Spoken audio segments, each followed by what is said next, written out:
Inside Out 2 dropped, and I've been seeing way too many Instagram reels about how Riley discovers her freak emotion. Now, I thought this was a movie for all the little bebes, teaching them about their emotions, but I'd never actually seen it. So I decided to do some research, because you can never be too sure nowadays. And I needed to see the kind of content they were feeding to the thousands of small Indian village children that make up my audience.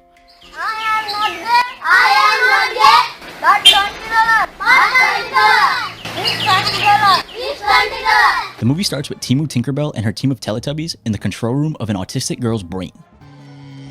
We're witnessing Riley's first joyful memory, escaping the pit of hell she endured for 9 long months. And from there we get to see the inception of more and more of her memories throughout the years. All the different emotions influence the way Riley operates, and how lame of a baby they make her be. Even though they all work as a team, it becomes very clear that Joy is the captain of the operation. We also find out that some memories are super special, and basically create some of Riley's main personality traits.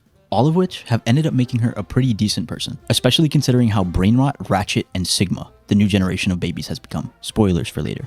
Everything in Riley's life seems to be going pretty well. Until the big bubbas at the top of the corporate chain make her father homeless in San Francisco after switching up his job. Our colorful cartoon crew starts to fantasize about just how homeless they're gonna be. They are severely underestimating the trap tier of their new house. Once they arrive there, Riley experiences the first of many, many disappointments. A concept which is pretty new to her. There's one thing after another that she doesn't like about the new place. But we're not crashing out just yet, as we find solace playing floor hockey in your new dirty ass house. But that's quickly interrupted by her dad getting called back into work. And more unfamiliar stuff starts to wear down how high she can keep her spirits. But not everything becomes absolutely awful until sadness begins to shift happy memories into sad ones, meaning that Riley has even less to cling on to while going through this stressful situation. With her newfound powers of fucking absolutely everything up, the blue booger goes on a rampage, while everyone else is distracted with trying to make Riley have a good time. She starts rubbing up her grubby paws even on the core memories, and everyone becomes worried about what that would mean for Riley's innate personality. Joy attempts to cheer everybody up by trying to find the silver lining within the whole situation, but it becomes pretty obvious that there isn't much to be glad about, and the others say it might be their turn to finally take the wheel, instead of Joy being the boss all the time. But Joy's a bitch, so she enforces a dictatorship over them, and puts Sadness in a concentration camp. Our first day of school is going as well as it possibly could, until Riley gets called up to the front of the room to introduce herself.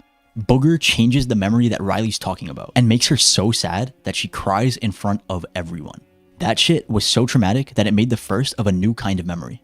A core one that's sad. This freaks everybody the fuck out, and causes a big fight where every single one of Riley's core memories gets sucked up into a tube, where they'll get launched into deep memory, along with Joy and Sadness themselves. This means that all of Riley's personality traits are missing, along with the person that's been running the show this entire time, and now they're gonna have to figure out how to get by without her.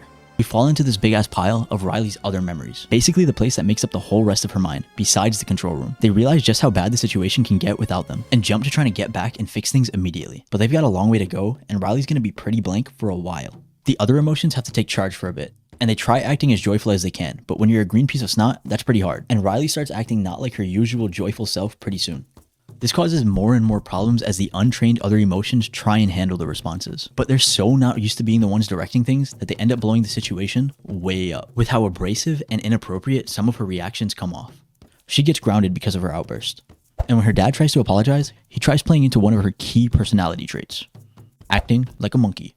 But because we're in depression mode, monkey mode doesn't turn on. That entire island of personality actually just explodes. And Riley loses the first piece of herself deep down, scaring the fuck out of everybody because they realize that they're on a mission to fix everything before Riley deletes her will to live. The path back to headquarters is super long and confusing, but Sadness did a lot of reading when Joy trapped her in Guantanamo Bay. She actually memorized the entire way back. Now they just have to walk. Or wriggle.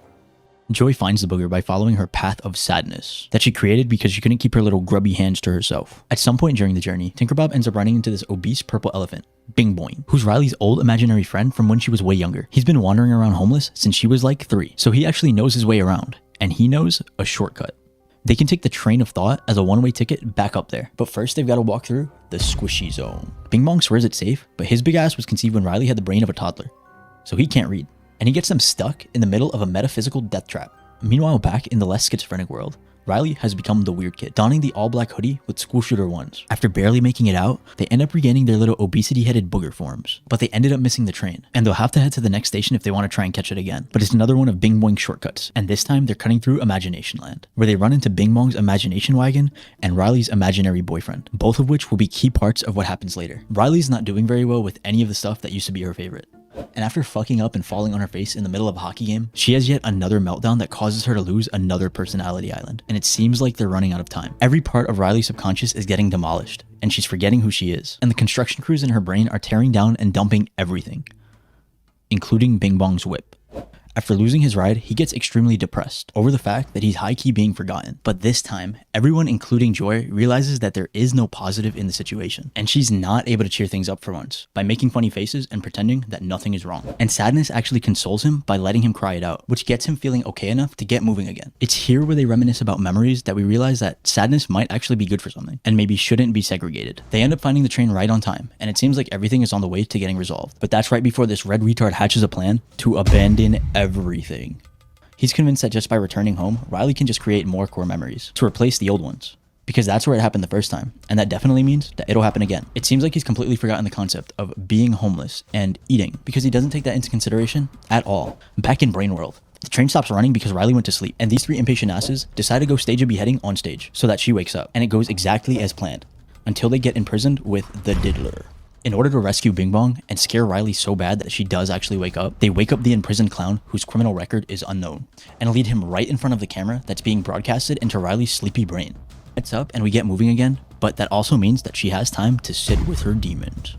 And we're pulling the trigger on the plan to be homeless. And with a stroke of inspiration, Riley researches the quickest route back to her crack town.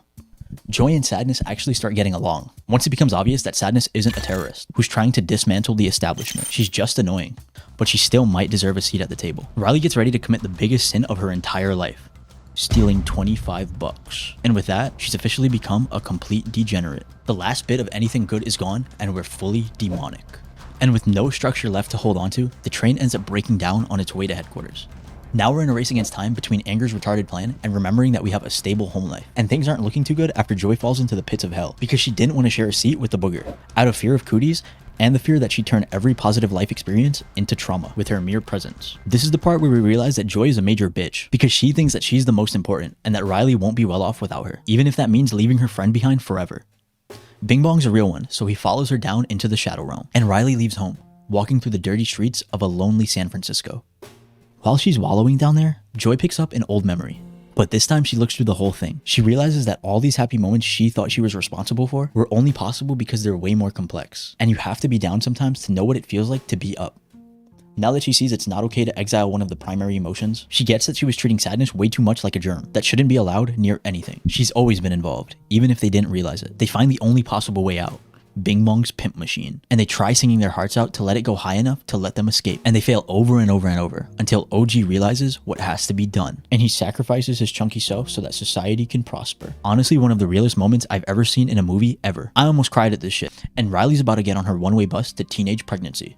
Sadness is having a depressive episode and does not want to go back home. Joy chases her through the wilderness while hatching the last-ditch suicidal plan to get back home. And it's gonna take 1 billion copies of her imaginary boyfriend. Once she packs enough expendable meat in her bag, she makes a giant stack of them and stands on top of her man-meat mountain, where she belly flops off of a trampoline and smacks right into the window. And we finally make it back. But Riley's emotions are still numb AF. So we've got to fix her disorder by making her realize just how dumb this decision is and making her feel so sad about it. And it works.